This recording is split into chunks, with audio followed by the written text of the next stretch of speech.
আগামী সেপ্টেম্বর মাসে জাতিসংঘ সাধারণ পরিষদে ফিলিস্তিনকে স্বাধীন রাষ্ট্র হিসেবে স্বীকৃতি দেবে অস্ট্রেলিয়া।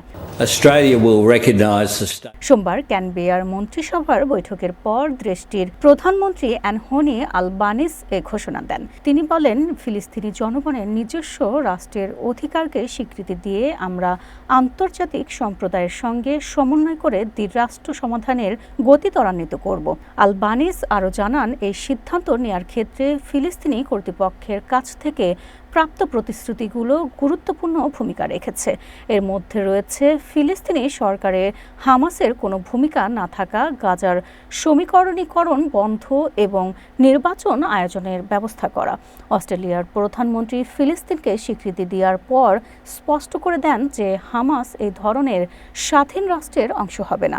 তিনি ইসরায়েলের গাজার আন্তর্জাতিক আইন লঙ্ঘনের বিষয়টিকে কঠোর ভাষায় নিন্দা জানিয়েছেন এবং গাজার পরিস্থিতিকে বিশ্বের সবচেয়ে ভয়াবহ সংকট হিসেবে উল্লেখ করেছেন।